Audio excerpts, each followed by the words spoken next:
Reading with your kids. Hola, ni hao, konnichiwa, assalamu alaikum, shalom, mahaba, ciao, bonjour, namaste, jumbo. Hello and welcome. My name is Jedley and this is Reading with Your Kids, coming to you with love from the historical neighborhood of Reedville, tucked into the southwest corner of beautiful Boston, Massachusetts. Our mission here is all about connection, connecting kids with books, families with each other, and communities through the power of story. Every week we're joined by incredible authors and creators whose work lights up kids' lives. You can support this mission by spreading the word, share the show with your friends, give us a shout out at school, and let folks know that they can hear us on the WREB AM/FM 24/7 radio network. And they can find us on the iHeartRadio app, on Spotify, Apple Podcasts, Amazon Music, Good Pods, CastBox, Audible, Player FM. Pretty much anywhere you can find a podcast, you can find Reading with Your Kids. We have an absolutely delightful show ahead, so let's get started. First up, Bart Taylor will be here. He is celebrating Will Rogers and his great inspiration.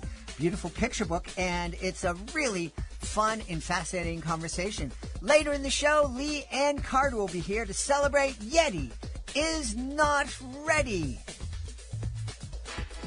You know, my friends, we know that nothing beats snuggling up with a great book, unless maybe you're also snacking on something that's seriously delicious. That's why we're thrilled to welcome Big Fork Brands as a sponsor of the Reading with Your Kids podcast. Big Fork Brands, you can find them at bigforkbrands.com. Makes bacon sausage, paleo pork jerky, Chicago-style sauces, and craft pork sticks like no one else. We're talking bold flavors, clean ingredients, and small batch goodness that turn any meal or snack time into a real treat. The bacon sausage, it's next level, juicy, smoky, and made with nitrate-free bacon from small Iowa farms. The original Chicago sauce adds the perfect zing to hot dogs, burgers, and the tender, marinated pork jerky. Man, you just can't beat it. So whether you're packing snacks for storytime picnic, prepping for a quick family dinner before bedtime books, or fueling your next just one more chapter session, Big Fork Brands brings the flavor. And guess what? Reading with Your Kids listeners get 20% off using the promo code READ at bigforkbrands.com. That's READ, because real magic happens when families read and eat together. Big Fork Brands, bold flavor, big heart, happy bellies, happy stories. Join us right now from the great state of Oklahoma. Our guest is here today to celebrate his new picture book. It's called Will Rogers and His Great Inspiration. Please welcome to the show the official interpreter of the state of Oklahoma. Please welcome Buckaroo Bart Taylor. Hey, Bart, how are you? Hey, great to be here. It's exciting to get on this call with you and just share my love of not only reading and roping, but sharing my love of history with kids. And I feel like that's what I'm made to do. And hopefully I can inspire a couple folks to check out what I do here with this podcast and this show. So thanks for having me on. You're very welcome. You brought it up. We should just talk about people, city slickers like me. You might hear, oh, I'm into roping. And it's like, yeah, rope. You got to explain that here. Yeah, so, I'm the Will Rogers interpreter, so I represent Will Rogers for the state of Oklahoma. And if you know a little bit about Will Rogers, he was the most famous man of the 1920s and 30s. And we always tell folks, if you turned on the radio back in the late 20s, the biggest show going in the evening was Will Rogers' nightly program. He was the first Johnny Carson, David Letterman, Jay Leno, and today Stephen Colbert, Jimmy Fallon, whoever you want to put your late night comedians. That's what Will was. Before he became a movie star, beating out Clark Gable and Shirley Temple as the biggest movie star in our country for 3 years on the box office terms, which means he was the wealthiest movie star in the late 1920s and 30s. And then, of course, he would go on to be friends to 5 different presidents. But all of that wouldn't have happened if he wasn't a cowboy roper first. And so that's why I love doing trick roping. I've been doing it for over 15 years. And you wouldn't believe when I see around 10,000 kids a year, the best way for them to lock in is when not only I'm an author, right? They get to see that I'm going with my dreams and my goals. But they get to see a cowboy trick roper. And not a lot of folks get to see that, because what that is, it's not just roping cows or steers or goats like Will Rogers did as a kid. He turned that into entertainment. So Will Rogers went on to learn 88 rope tricks that he took across the world as a Wild West superstar. He had 88 rope tricks. And so for me, if I can just tap into the kids with being a cowboy and showing them my love for the rope and what the rope did for Will Rogers and what it's done for me, it's really a great door opener, but it's also a memory maker. And so when I go out and talk to folks, not only do they get to meet an author who's passionate about history, I'm passionate about sharing history and making it fun and making it accessible for everybody. And so that's my true game, I think. Well, one thing that we've talked about here on Reading with Your Kids is it seems for some reason as if schools at some point they decided we're going to make history as uninteresting as possible. We're going to make it an ordeal that kids have to suffer through. Yeah. Yes. I'm right there with you. And I feel like I'm one of those kids that got kind of sick of that, right? My dad was a Civil War reenactor. And at first he forced me to participate, right? When you're 13 years old, you want to swim on and go shoot guns and ride your bike. And you don't want to go hang out with dad in wool in 100-degree plus temperatures just because dad likes history. Well, eventually I'm on the cannon crew. Eventually I'm shooting muskets when I get a little bit older. And it's all about the experience of history and how that can allow you to go, oh, well, I'm going to approach history from an experience base, not just what here in Oklahoma, especially our history teachers, a lot of them are coaches because that's just what they do. And so half of the year, they're not so worried about teaching kids these connections that, in my opinion, if you know history, and I'll kind of give a little background, my favorite thing to go back and talk about is Abraham Lincoln. In his first inaugural, he says, the mystic cords of memory is what binds us, right?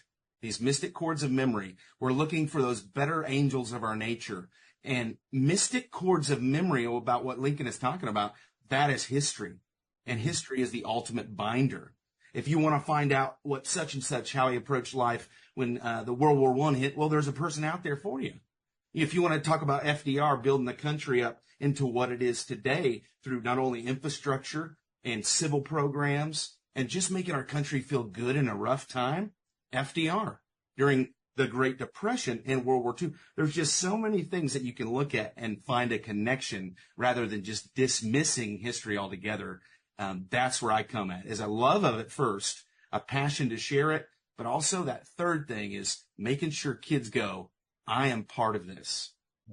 Yeah, I love it. Here in Reedville, our studios are in a neighborhood called Reedville, part of a larger neighborhood here in the city of Boston. And 2 blocks away, there's a field. It's called Meigs Field. It was the parade ground for the 54th Regiment, which was the first black regiment that fought in the Civil War. 54th Massachusetts. Oh, yeah. 54th Massachusetts. So right 2 blocks down the street, our property was their landfill, and their bottles come up through the ground every once in a while. Wow, yeah. So we have a really neat connection to history. It's wonderful to have somebody on that is so passionate about so many things, especially Will Rogers. And, the rope tricks you're talking about. Do you do the thing where you're spinning over your head and it comes down, you jump in and out of the... Oh, yeah. Yeah, I do all the bigger ones. So, Will had 88 rope tricks. Mm-hmm. And what I always tell folks that are listening, hey, you want to do a little homework, a little deep dive, check out The Roping Fool. It was one of Will Rogers' silent movies. He made 71 movies. One of them is called The Roping Fool, and it's all about those rope tricks. And so, yeah, I wanted to learn those because Will would not be Will Rogers, one of the most famous men in our country's history that a lot of folks don't know about, if it wasn't first for those rope tricks, right? One of my programs here at the museum and outreach that I'll be doing this summer is teaching kids their first rope trick with my little kitty fixed ropes. Because Will started to become this prolific man that America loved. At 7 years old, he started doing his first rope tricks. At 13, he saw a vaquero, a Mexican roper, that inspired him further. At 19, he's winning contests. At 21, he's on the road overseas, Australia, New Zealand, South Africa, with those 88 rope tricks, entertaining millions across the world before he ever steers Will Rogers back into the United States. We don't get Will at the beginning. He becomes this Wild West superstar. Before we know it, he comes back here, turns it into comedy, and then turns it to radio shows, turns it to newspaper gigs, and then eventually those movies. And so with me, it's connecting kids to the big rope tricks because Will was a roper first, and teaching kids it's accessible. 7-year-old Will Rogers started and became this great man. So, those are the type of things I'm always looking for is how can I show Will Rogers' bigness through Cowboy, right? But also giving the kids an opportunity to make a memory, the same memory that Will made at 7 years old. They can connect to it at whatever age they're at. So, yeah, that's what opens it up for me. Exciting. It's interesting. Why did the state of Oklahoma decide they needed an official Will Rogers interpreter? Good question. And I better answer this correctly so I can still have a job in a week, right? If boss gets to listen. For me, it is Will, this is what we tell everybody. Will was a roper first, became all those great things. Movie star, friends to 5 different presidents, spent the night at the White House 5 different times. And my friends, he's the only comedian to have a statue in the Capitol Rotunda in our U.S. Capitol. I'll repeat that. The only comedian. But when you walk up to his statue, it doesn't say anything about how great of an entertainer, the amount of money he had. It only says, I never met a man I didn't like. Not only is that on the statue here in the museum, there's only 2 casts made, one in the museum and one in the Capitol Rotunda. And so he keeps an eye on Congress. For me, Will Rogers embodies what we love about America. It's not Democrat, Republicans. It's just coming together. He is a brand of come togetherness that I can get behind. He's a brand of empathy and kindness that our country still lacks and needs today. And so for me, I think Oklahoma needs a Will Rogers interpreter to make sure those Midwest values are still spread through Will's terms, which is every man's terms. When we embrace Will Rogers' ethos of never met a man I didn't like, it's embracing what our country was built on, and that's compromise. So what I tell my little kids in the little programs, Will was all about connecting to you, making sure he was a friend with you when he left. And guys, in a world full of dividers, we need somebody like Will Rogers.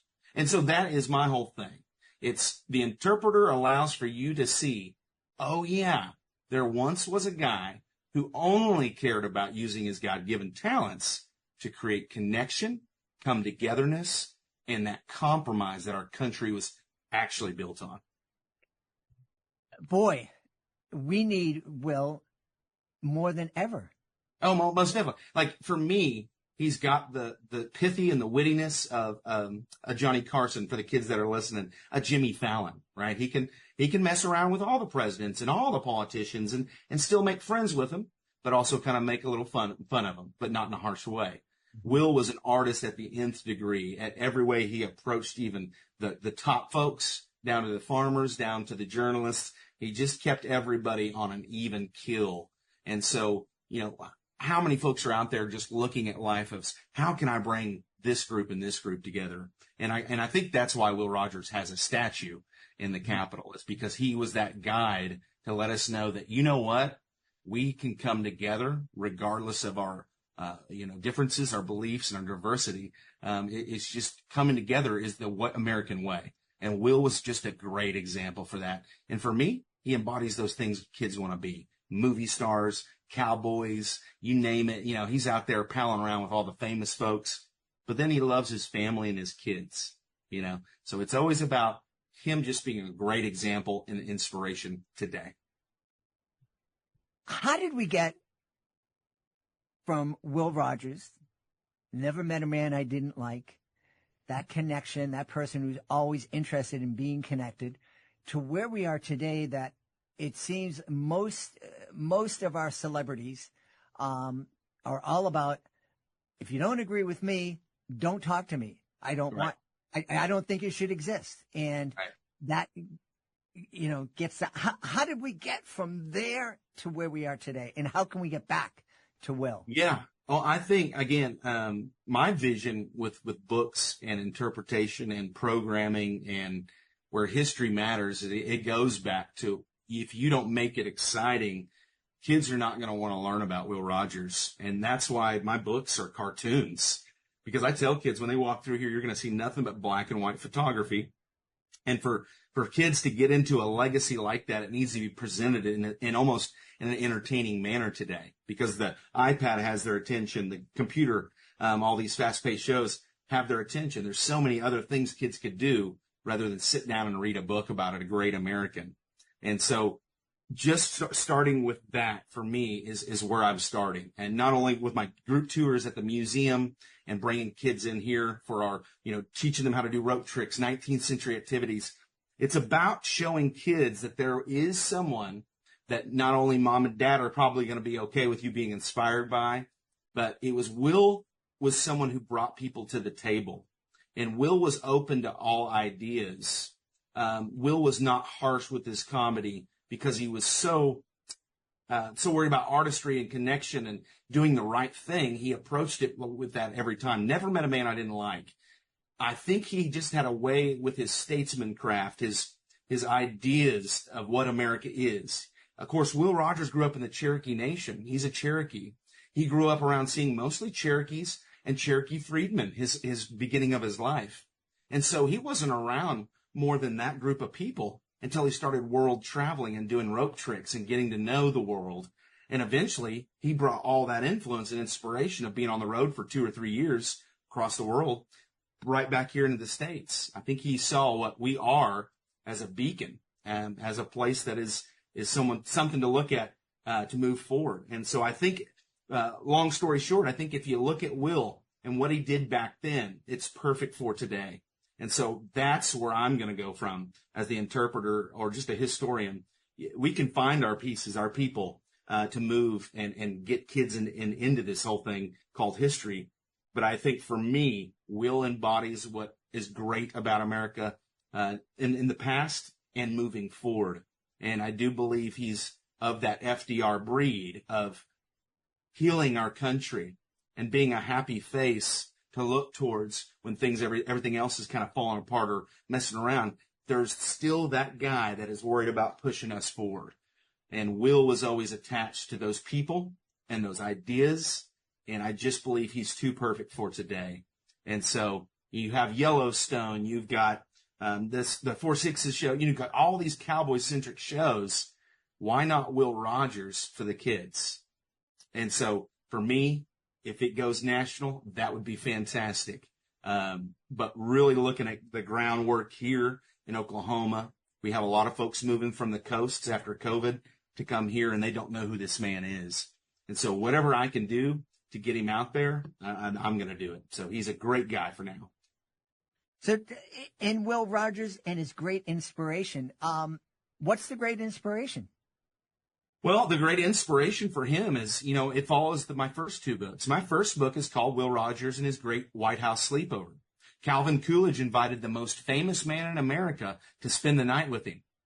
Little did Calvin Coolidge know that Will Rogers had joked more about Calvin on his radio programs and his newspaper column than anybody else. In fact, he called Calvin Coolidge, said we elected him to do nothing, and that's what he did. And so Will was always very pithy and witty, but he wouldn't just come at him harsh. Mm-hmm. Well, Calvin Coolidge wanted to meet this man, and Will shows up to the White House. A stiff president, Calvin Coolidge, and a loose comedian entertainer came together overnight to become lifelong friends. Will was going to be there for him, even though he had this history of joking him on his big radio program and his newspaper column. He knew that if he showed his listeners and readers that this guy is worth giving a chance to, Calvin Coolidge, that maybe y'all should give him a chance too, right? Will could speak to the millions, so it was going to turn into that. That's my first book. The second book, Will becomes friends to 5 presidents throughout his career. It shows you that he can be friends with these folks, even if they're way different from him, way different on policy and perspective and lifestyle. Didn't matter. Will could always find something to show the world, look back at this guy. He's one of us. Yeah, you think this and that about him, but guess what? I know this guy is just like me and you because I've hung out with him one-on-one. So in that book, it shows that he is friends with 5 presidents. What a unique thing that was. For this third one, I wanted to show the readers that maybe you've read both of the other ones or maybe not anything about Will, that Will was inspired on the ranch that he grew up on.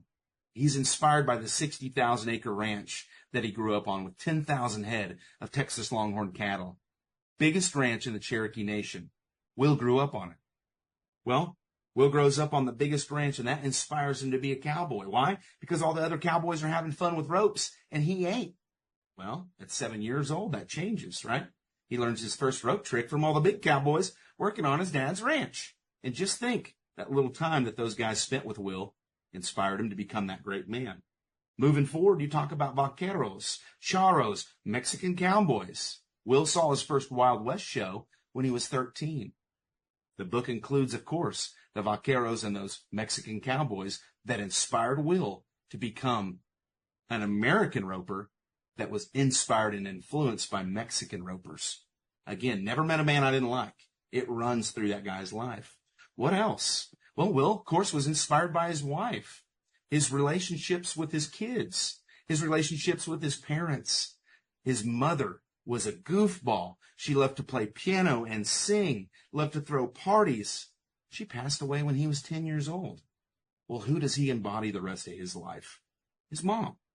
Well, his dad, stoic, hard worker, get out there and work, son. Well, of course he's going to embody that too, the rest of his life, cowboy values. When he gets a little bit older, of course, his wife says, Will, your rope show with 88 rope tricks is getting stale as it gets. All you do is your tricks. Add something to it. Well, Will takes his wife's advice and adds comedy, pithy quotes, and that turns into late night comedy, what we know today. What Will was doing just by goofing around with his ropes and talking in between his tricks, his wife just mentioned it, right? Those big things. And at the course, at the end, Will would go on to be the inspiration. So all these things that inspired him to be this great man, and then finally he gets to be now the inspiration for us today, right? A man that made 71 movies in 1 week, and 100 million people in this country would hear, read, or watch him. And so you just start to think, wow, Will was big. How was he inspired? Well, because our country was great, and it shows how great it is. Well, guess what he did? He would go on to encourage that greatness by becoming now an inspiration. So that's what Will Rogers, the new book, Will Rogers and His Great Inspiration is about. So, well, I love it, and I think that this book would really launch many different conversations within families that could be really beneficial for kids and get parents thinking in certain ways, and maybe hopefully some of those parents who are very strident on either side of the political spectrum, maybe they can sit back and go, maybe I can have a cup of coffee with someone that doesn't agree with. And that's exactly right. I mean, these books are for everybody. And that's the whole thing is you sit down and you read it with your child and there's conversations and questions and, what is why was Will inspired by this Mexican vaquero? And what would he do with that? So there's questions to be asked inside the books that give the parents or the readers opportunity to sit back and think, why was Will this way? And why did someone like him become so famous just for doing the right way and the right thing? And so, I just want to make sure kids know that there are plenty of folks, and Will is one of them, that we can be inspired by today. And that's why history matters. It's not just people on TikTok and Snapchat. And matter of fact, a lot of that's fleeting culture. It's not going to be around. But I'll guarantee you this, I'll be talking about Will Rogers for the rest of my life. And this museum will be here for the next 500 years. So that's what's exciting about him. Absolutely. And when you think about the reach, now these days, we get impressed when someone has 100,000 followers or whatever, but you just said he was 10 million or 100 million people. So this is my favorite stat about Will, and this is what we share on the adult program, but it's also a great kid program fact. It's in 1 week in the 1933, 34, and 35 season of Will's career peak. When you turned on the radio in the evenings after dinner, Will's show was the top comedic draw, and he would draw 20 to 30 million a night. Jimmy Fallon doesn't even draw maybe 10 or 15, 20, 25. Okay, that next morning when Dad's done with the paper, and you grab the paper, well, what was he reading? Will Rogers Says, his daily column, daily column. Not only his daily column, but his weekly articles were appearing in newspapers. 400 syndicated newspapers carried his stuff. Well, on the weekend, you say, let's go get it entertained, and let's go see a movie. You're going to go see Will. So it's see, hear, watch. Of the 120 million in our country, 100 million would see, hear, watch his name. And so that gives you an idea. Will was more than just an influencer. He was maybe one of the original influencers. He used all the mediums as an influencer would today. The papers, the radio, the talking pictures, Broadway stage, presidential campaigns Will was speaking at. Will was at both the 32 Democrat and Republican conventions. You know, he was just a guy that was able to go on both sides and kind of meander around and bring folks together. And he had friends on both sides. And so, yeah, I think for me and today, he's just a perfect guy. Perfect guy. And just for comparison's sake, I just did a quick search. Jimmy Fallon averages 1.1 to 1.7 million people. Yeah. Doesn't pales. That's nothing. That's nothing. Yeah.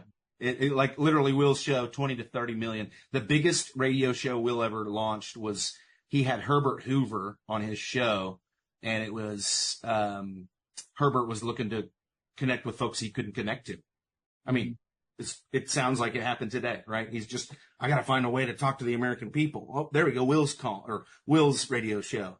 And it was 50 million in one night listen to Will and Herbert. And so you're talking literally half the country and listen to Will. So exactly. It's insane. And we have so many more people now. And just watered down, I'm a Garrison Keillor guy, or, like when he was on Prairie Home Companion, and I look at him as kind of a Will Rogers figure, his keeping the old timey vibes along, and just a very nice humor and a way of talking, and still have the old school radio show. And so I see aspects of Will today. I see it in Jack Black. I see it in a Jimmy Fallon, with his late night show, and on the occasion, a Taylor Swift with the popularity, right? And so he has to have 3 or 4 people today to make up a Will Rogers back then. And that'll show you again, wow, we really don't know about this guy. So there you go. Yeah. I want to challenge people out there to think, just if Will was able to bring the country together like that, let's try to find some other people our kids can look up to who are doing the same thing with that same intention to bring us together.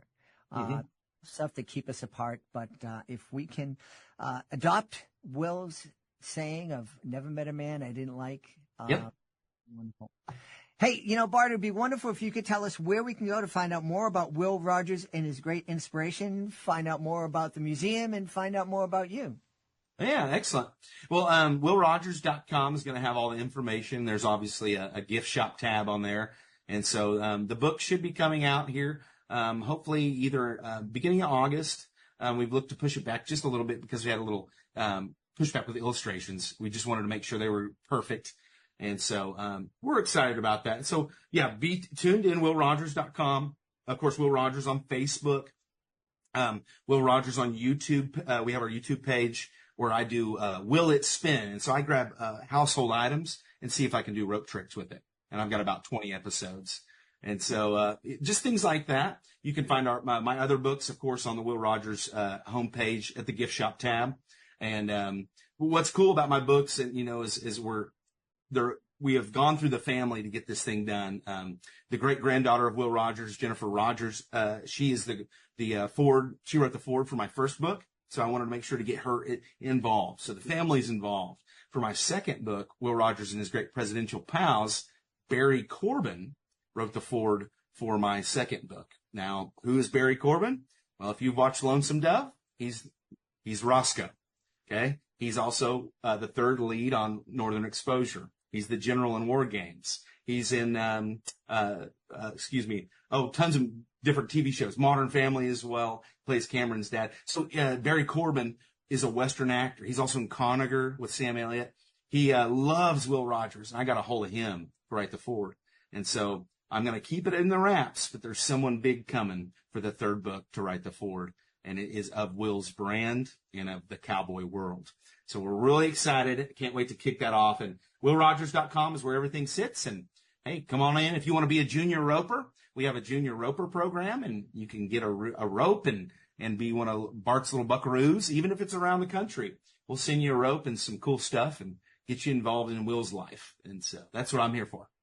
Excellent. Well, I got a feeling if your boss listens to this, your job's okay. Yeah, I think so too. Yeah. It'd be funny if I brought him in like, here he is. There you go. We had a great time speaking to the author of Will Rogers and his great inspiration. He's also the official Will Rogers interpreter for the state of Oklahoma.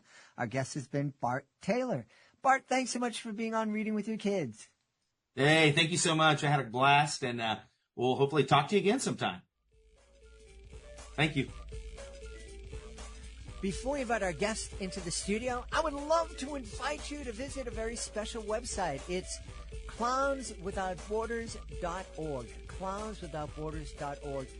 This is a group that I absolutely adore. I am part of Clowns Without Borders, and I had the honor of being part of the 2023 tour of El Salvador. I had so much fun joining with artists from all over the world to bring a smile to people who really needed it and really appreciated it too. And we would love for you to join us as a monthly Joy Maker. The Joy Makers, they're a family of people just like you who love to laugh and make other people feel good. So please take a moment and visit clownswithoutborders.org and consider joining me as a Joy Maker. This episode of Reading with Your Kids is brought to you by CozyEarth.com. CozyEarth.com. You know, one of my favorite parts of the day is story time. There's just something magical about snuggling up with your kids, opening a great book, and escaping into an adventure together. And let me tell you, that moment becomes even more magical when you're curled up in the softest, coziest bedding you've ever felt in your life. That's why I'm thrilled to welcome our sponsor, CozyEarth.com. Their bamboo sheets, comforters, and pajamas are unbelievably soft, naturally breathable, and temperature regulating, which means no more sweaty nights or chilly toes. Even Oprah Winfrey called them the softest ever. I've got to agree. Right now, Cozy Earth is offering Reading with Your Kids listeners an exclusive 41% off their entire site. That's right, 41% discount when you use the promo code READ. So go ahead, create your own cozy reading nook. Wrap yourself up and your kids in something comfy, grab your favorite bedtime book, and turn story time into the best part of the day. Just head on over to CozyEarth.com and use the promo code READ at checkout to save 41%. CozyEarth.com, promo code READ. Join us right now from the great state of North Carolina. Our guest is here today to celebrate. Her new picture book is called Yeti is Not Ready. Please welcome to the show author, illustrator, Leigh Anne Carter. Leigh Anne, how are you? I'm doing great, Jed. How are you doing? Wonderful. I'm really excited to have you on the show. Yeti is nervous about the first day of school. Yes, she is. So there's lots of big emotions happening in the picture book, and some fun and silly humor is also happening. Awesome. What was it that inspired you to write this book?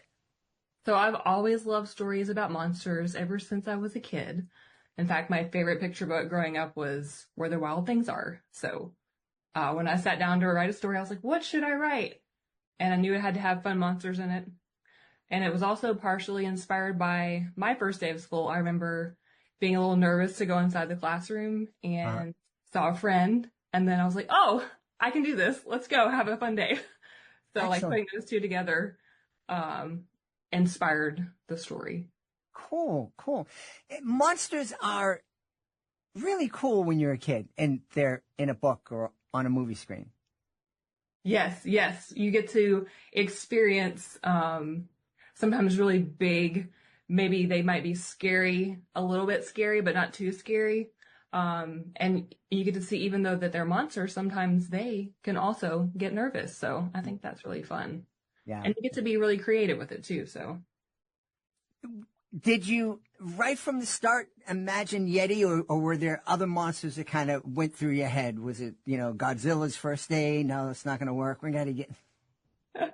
Yeah, I think really early on I did think about different monsters, but just having a Yeti being not ready, that just felt like it fit for a story for me. I think it just clicked really early on. Yeah. And Yetis are one of those cryptids that we don't think they exist, but maybe. There's some speculation that they could exist. That stuff is, we actually had an author on many years ago here on Reading with Your Kids who wrote a book. It was kind of like an encyclopedia of cryptids, and come to find out that there were a lot of cryptids that were cryptids in the past, and then we found out no, they actually exist. Yeah, I would be down to read that. So please let me know that title. Well, we have to look back in the archives to find that title. What is it about picture books that you love that you love creating so much? Wow, that's not English at all. What do you love about creating picture books? So, if I forgot to mention, I was also the illustrator, so I love to draw. So 32 pages full of fun art is just something that really spoke to me, and also it's one of the first times that kids get to sit down and read with their grown-ups, and they get to experience the story through images, but also listening to their grown-ups reading it to them, and they can interact with the images and recognize characters and fall in love with characters, and I just love being a part of that experience. Yeah. You mentioned something that's really cool, and it sets picture books apart.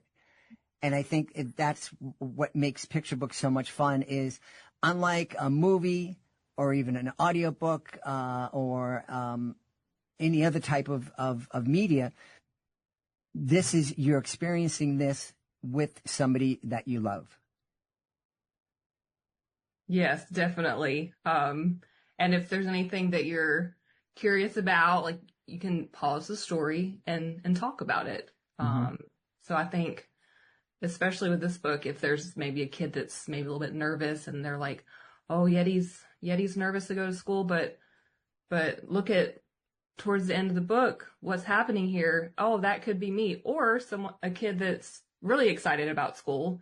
Maybe they have a new classmate that maybe needs help making friends, and they can recognize that in others. But yeah, reading with a person that you love that's how kids fall in love with reading. So I think it's very important for picture books. Yeah. And again, unlike other media, that it's encouraged to stop you and ask questions and talk about each scene. Yes. Yeah. It's a very special moment. Yes, for sure. Yeah. My son, when he was younger, he would love to go to the movies, and he would love to take me to the movies, but he thought it was a picture book and that it was something that he had to talk through and ask questions about all the time. Maybe not in the theater, but that's possible at home. At home, yeah. Let's talk about it when we get home, dude. Yeah, it's really hard sometimes, and I know I had problems when I was younger, either sitting still for that long period of time or understanding that, hey, we have to sit here quietly so that other people can enjoy the movie. But with picture books, that's not a problem, especially if you're reading it with a big group of people too. That's fun. If you're at a library and they're doing story time, everybody gets to react to each page and and they get to experience turning the page, and the whole room can go, ooh, at the same time. And that's really fun to be interactive in a group too. Yeah. So I'm curious, how long did it take you to learn how to read like this when you're holding up the picture book in front of you? I have not mastered it yet. It is a skill. And yeah, you have to very much so pay attention. Maybe memorize it a little bit beforehand. I was going to say, I just have to go and memorize it and, and have the kids correct me, because I always improvise whatever I'm doing, even if I'm reading. So. Yeah. And maybe you have a friend too that's holding it for the crowd and then you're reading it yourself. That might be a good, if that's possible. Yeah. And if you're in sync. Yes. Yes. Tell me, what was, how did your family, because I'm assuming your family encouraged your creativity and drawing. Was there something special that they did for you?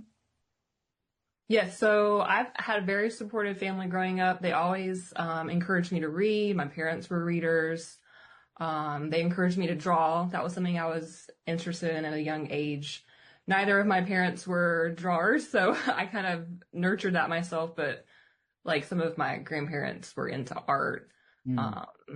And yeah, so just carrying that throughout my life, and they were very encouraging, and so I dedicated the book to them. So nice. This is for them. Yeah. Very nice. We had an artist on a few years back who told me that her parents encouraged her to draw. They intentionally went into her room, painted all the walls white, and said, have at it. Do whatever, draw, paint, whatever you want to do on your wall, do it. Go for it. That's fantastic. I remember, I must have been younger than 3, but I had a little table set up in the kitchen and some crayons on top of the table. And one day my mom moved the table and she saw my artwork underneath of the table on the wall. And they were not as excited about that in the kitchen. But yeah, that's really going the extra mile to just tell them to go all out on the wall. That's pretty cool. Yeah. She was quite excited. I remember it stood out because she's from Italy, and she wasn't totally comfortable speaking in English, and she was very nervous until we got to that question. And when she started sharing with me about what her parents did for her, it just opened up and it just came out, and she was it meant so much to her. That's really lovely. Yeah. Parents always encourage your kids to do anything and have all the support for them. It just means the world to them. So I know it meant the world to me. So yeah, it's right. We talk here on the podcast about how empowering it is when we, as the most important person in our kids' lives, when we take the time to sit down with them every night and do that intentionally, but also when we ask them questions like, what do you think? What do you think about this? What do you think about the choices they make? And so when we also encourage their interest and applaud them when they try things, I think that's a super important for our kids. Yes, it's very validating, gives them lots of self-esteem, and it makes them think and really think about what they think. So I think that's really important too, definitely. Tell me, there's a lot of young people are into art and into drawing. A lot of older people are into art and drawing, but to actually take it to the point where you are an illustrator, you're an author, you're an illustrator, you're making a career out of it. Did you always know that you were going to be successful and get that far, or was it a real struggle? And did you think about giving it up sometimes? Well, I always hoped that I would be successful, that I could make a living off of like art. But I never really thought about giving up. So I just always kept going it might have taken a different avenue. Like maybe I was started out studio art and then worked more towards illustration. But I always kept drawing and writing. So yeah, it could take different forms, but you don't have to give up. You can keep going. Yeah. So what you mentioned, you started in studio art and then you moved to illustration. What's the difference between the two? So when I talk about studio art for me, I was trained in drawing, life drawing, and oil painting or acrylic painting. So lots of traditional media. And it's sort of more art for art's sake. So you do something that you're passionate about, that's symbolic for you. It really moves you. Illustration more so is for a specific purpose. You can also illustrate things that are artful. But for picture books, it's going to be sequential artwork. So it's an illustration that is made to tell a story. Can still be beautiful and lovely. Obviously, lots of this stuff is going into illustration shows and art shows. But for me, more illustration is more for telling a story. Is how I use illustration.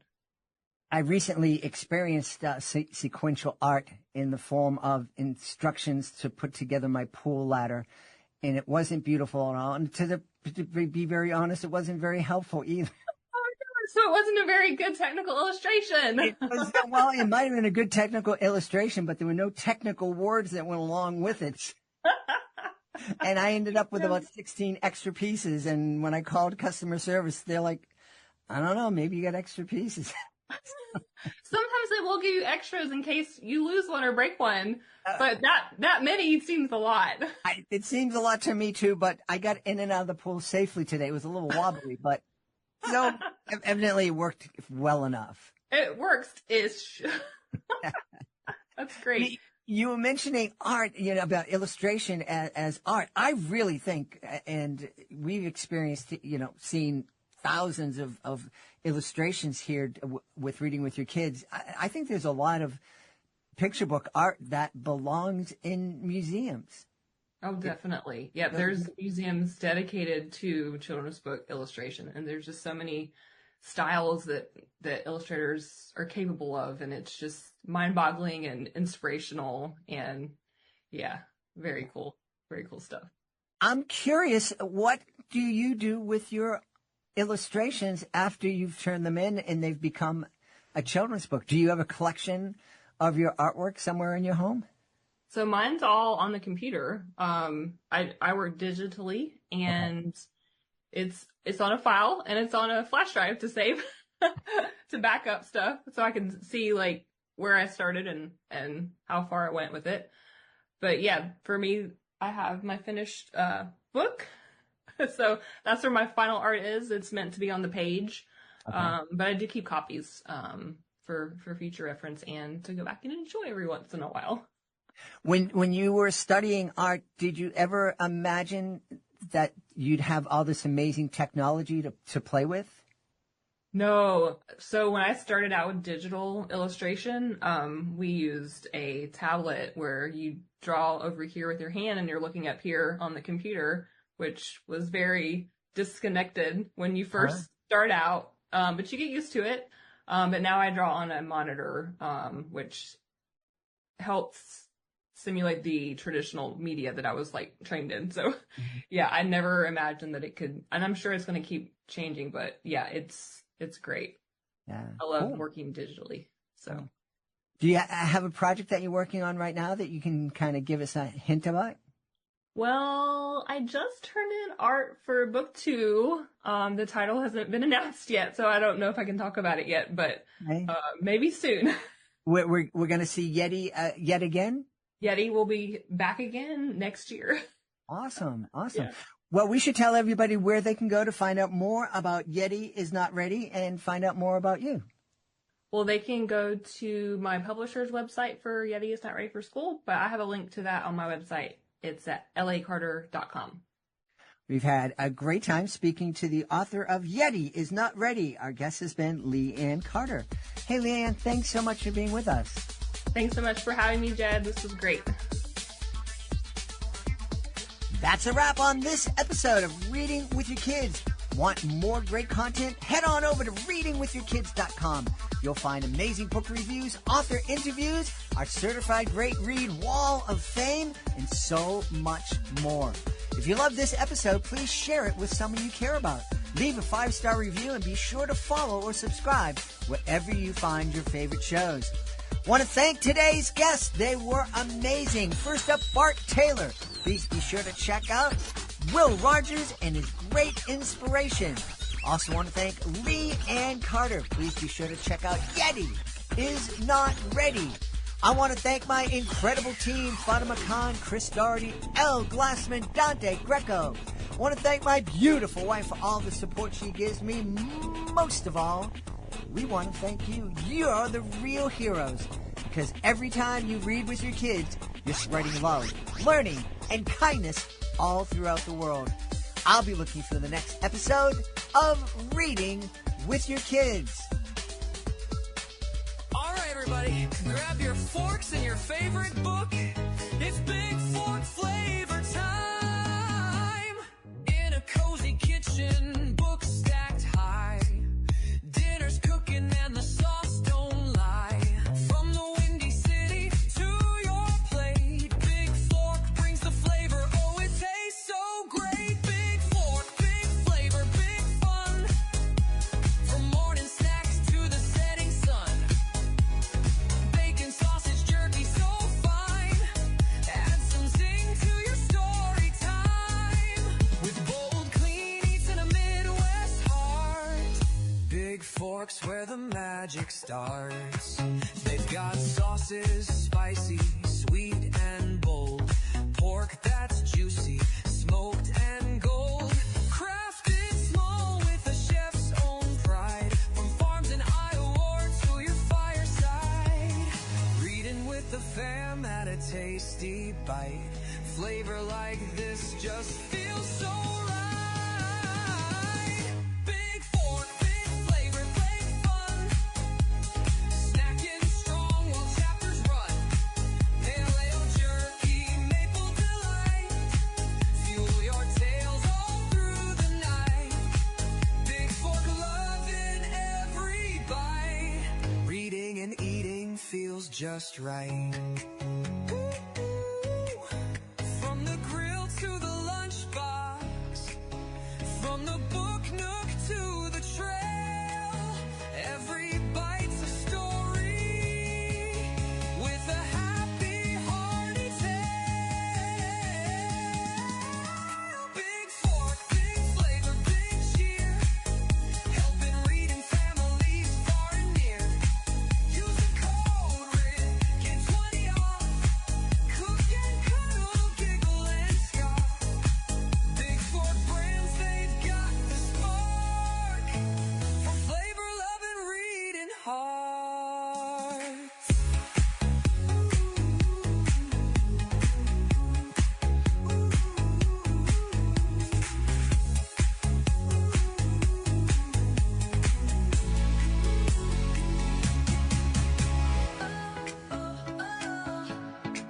Let's go. When the sun rises, it's a brand new day. Let your dreams fly high, chase the clouds away. Put your worries down, let the rhythm ignite. You can dance to the beat, shine your colors so bright. Don't you worry if you stumble, if you trip on the floor. Every twist and turn opens up a new door. Life's a wild journey, take it step by step. Every little heartbeat, feel the joy intercept. Try, try, try again, like a melody that never ends. If you fall, just stand and grin with each note. Let the magic begin. In this game of dreams, let's ride the high tide. Keep on moving forward with your friends by your side. Jump up high like a wave in the sea. Spread your arms wide, wide, let your spirit run free. Even when you falter, don't hide away in fear. Every time you rise, the joy will bring you cheer. So if you lose your balance, just laugh and sway. Find your groove, keep dancing till you find your way. Life's a vibrant canvas, paint it with your heart. Show the world your colors, it's a work of art. Try, try, try again, like a melody that never ends. If you fall, just stand and grin with